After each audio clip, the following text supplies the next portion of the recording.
Oh, the hockey gods are cruel, boys. The hockey gods are cruel. Once again, the first overall pick goes to the freaking Edmonton Oilers. And this isn't like the year where they stole the first overall pick from the Columbus Blue Jackets and got Nail Yakupov. They freaking stole Connor McDavid from the Buffalo Sabres. But the poor Buffalo Sabres GM, man, he was pissed off. He was sad. And poor Jack Eichel, man, he's not welcome in Buffalo anymore, it seems like.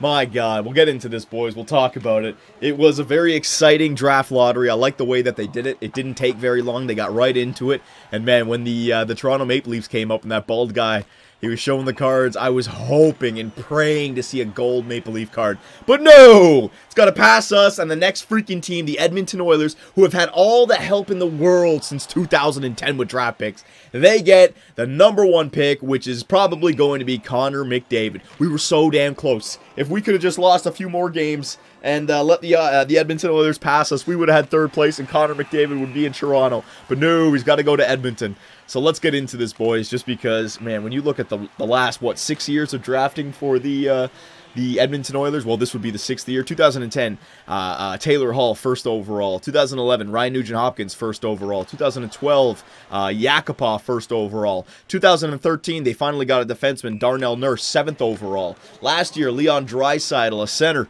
big center, drafted 3rd overall. And this year, it looks like they're going to get Connor McDavid 1st overall, right? So the last 6 years, they've had 4 first-round picks, a 7th, and a 3rd. And they're still at the bottom of the fucking NHL table. I mean, Jesus. Kevin Lowe and Craig McTavish, man. I could literally, I'm not even joking when I say this. I could literally step into their shoes and become a viable GM in the NHL just based on the roster. I mean, Jesus. These guys need to be moved out. They've been hand-gifted a dynasty here. And, you know, with their track record, why the hell should these guys have this dynasty? Edmonton should just go through a complete rebuild. Not just their rosters, but their management. Because, Jesus, man, like, it's a gift on a silver platter. Connor McDavid, here you go. Franchise player, here you go.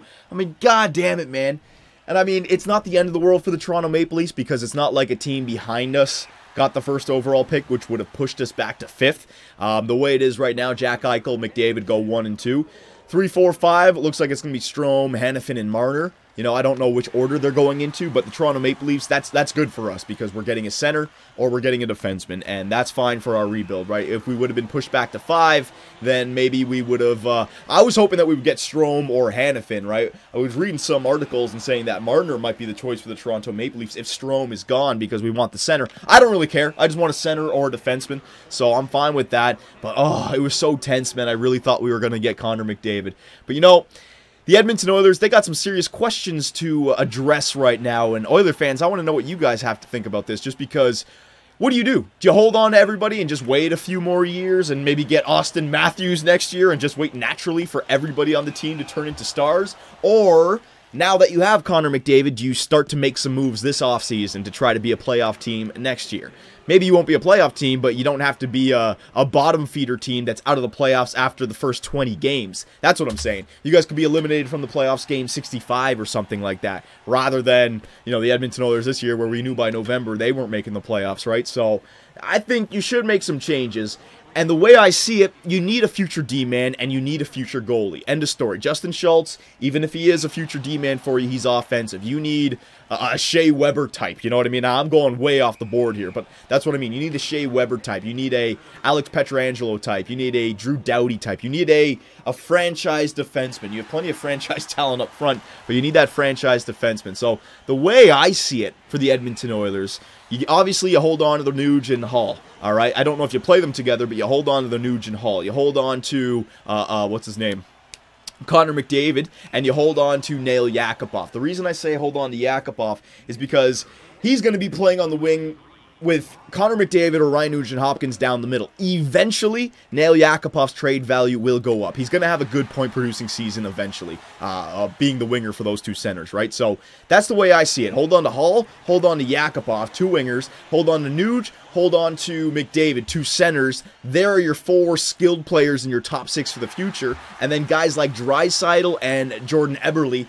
Maybe you can use those guys to go out and get a future goaltender or a future defenseman. Hold on to Darnell Nurse, and then that's your core for the future. Now, I've written down some trades here, and these are just these are just me, you know, thinking outside the box here, right? I'm not thinking that these are realistic trades. I just want to bounce these off you guys to see what you think about it, right? So I say that Eberle and Draisaitl would be the best options to trade. Guys like Teddy Purcell, Benoit Pouliot, Boyd Gordon, Matt Hendricks, Derek Waugh, Nikita Nikitin, Andrew Ference, Fast, and Scrivens, I just don't see them a part of the future with the Connor McDavid future with the Edmonton Oilers, right? So these guys could be traded away as well, but I don't know how much you're going to get for them. I don't know if you can move those contracts.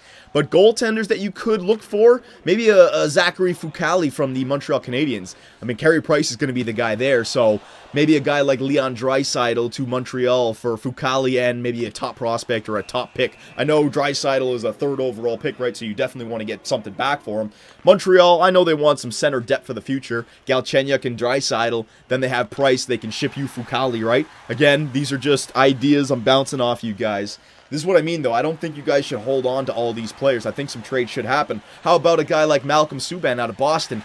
Looks like Tuukka Rask is going to be the goaltender there for a while. Boston is in need of a winger. How about a Jordan Eberle to Boston? You get him out to the Eastern Conference. You bring back a Malcolm Subban with, again, a top prospect or a top pick, right? Start building other areas other than forwards. Defensemen, how about a Griffin Reinhart out of the New York Islanders? I know he's a top prospect for them, but they're already doing good, and they could use another goal-scoring winger as well. A Jordan Eberle to the New York Islanders. How about a Madison Bowie from the Washington Capitals? The New Jersey Devils, they could use some goals up front. They might be able to ship off a Jelena or Severson. Or how about a Hayden Fleury from the Carolina Hurricanes, right? There's a lot of different trades that could happen. I don't think that you're going to be able to trade for a for sure top 2 defenseman of the future, like maybe like a Seth Jones or something. And I don't think you'd want to trade one of your prospects or one of your forwards to the Western Conference. That's why all the trades that I suggested were all Eastern Conference teams. But the general idea that I'm trying to propose here, boys, is I want something to be done in Edmonton this year. And this is why I'm saying Craig McTavish and freaking Kevin Lowe, man. If these guys are just going to sit back and do nothing, get them out of there and get somebody in here who can make moves happen. You have an official generational player, and you already have wingers for him to play alongside of. Now you need to take care of the back end, goaltender and defense, all right? And just go out there and do it. Just pull the trigger. Find a prospect goaltender, find a prospect defenseman who has yet to make an impact in the NHL, because once they do that, their trade value are going to skyrocket. Take a chance on a few prospect defensemen who had high-profile draft picks, but who haven't made it into the NHL yet, right? So, you know, Griffin Reinhart, how old is he now? Maybe 19, 20 years old? Maybe 21, I forget. But it's not like you're bringing in an 18-year-old. Malcolm Subban, he's had some NHL experience so far as well, right? So that's what I'm saying. Go after the young 20-year-olds who have played in the NHL, but who haven't found a spot yet, and build that team from the ground up. All right, so that's my opinion on the Connor McDavid sweepstakes. Poor Jack Eichel. I get to see him in Buffalo, though. And you know what, man? Edmonton, you guys can't mess this up. You literally can't. You have so much firepower up front now. I wish I could see Connor McDavid play a lot more, but what do you guys think? Connor McDavid, first line, alongside of Taylor Hall and Nail Yakupov, or Connor McDavid alongside of Taylor Hall and Jordan Eberle? Or do they go out and get a big right-wing power forward to protect those two guys, right? It's going to be interesting. I just want to see some moves. That's what I'm saying. So let me know what you guys think about the trade and the lottery, or potential trades and the lottery last night, and I'll see you guys in the next one.